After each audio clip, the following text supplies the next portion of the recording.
কিছু কিছু কষ্ট আছে যা কোনোদিনও দেখা যায় না। চোরপুরে বিয়ে হয়েছে যে সেখানে নারীর কষ্টটা সেরকম। এর দুঃখ যন্ত্রণা ব্যথা কোনোদিনও কেউ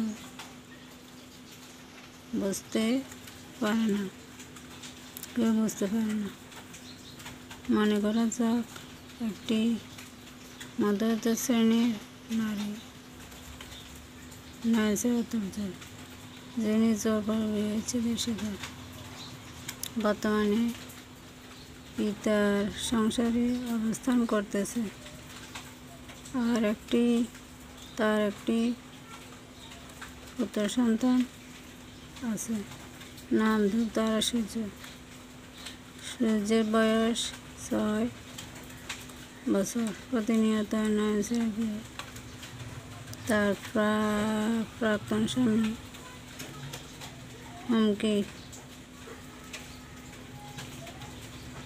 হুমকি দেয় তার পুত্র সন্তান দিয়ে দেওয়ার জন্য। শিবলি চৌধুরী মোবাইলে অনেকবার বলে ফেলেছে, আমার ছেলেটা আমাকে দিয়ে দে, এরপর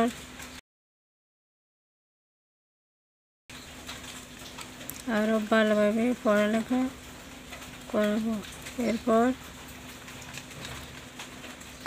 তুই বিয়ে করে ফেল। নয়ন চাতুর্য তার প্রাক্তন স্বামী শিবলি চৌধুরীর এইসব কথা শুনে তার গায়ে জ্বালা ধরে। সে ঠাস করে তার মোবাইল রেখে দেয়।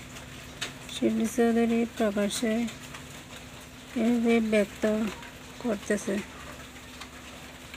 আইনি প্রক্রিয়ার মাধ্যমে সে তার ছেলে নিয়ে যাবে। নয়ন চাতুর্যের ছেলে সূর্যের বয়স 6 বছর। এখন তাকে মুক্তবে দেওয়ার বয়স, কিন্তু সে কোনো মুক্তবে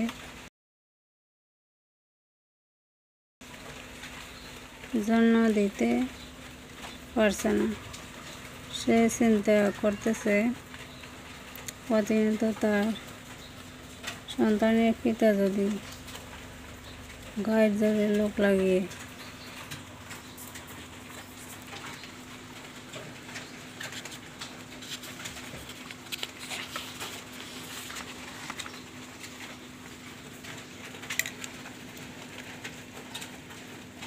লোক ভাড়া করে মাস্তান লাগিয়ে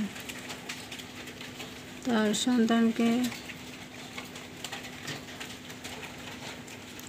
যদি নিয়ে যায় তখন কি হবে?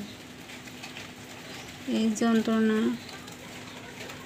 সে সহ্য করতে পারছে না। দিন দিন সে অসুস্থ হয়ে যাচ্ছে। তার ছেলে পড়ালেখার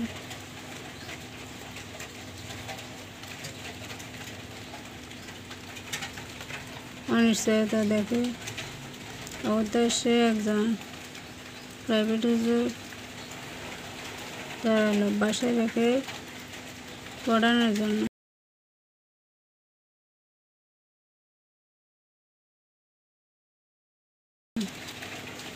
এই হুজুরের মাসিক বেতন 1000 টাকা। এরপরে নয়ন চাতুর্য চিন্তা করছে প্রতি মাসে এই প্রাইভেট হুজুরের বেতন পরিশোধ করবে কি করে।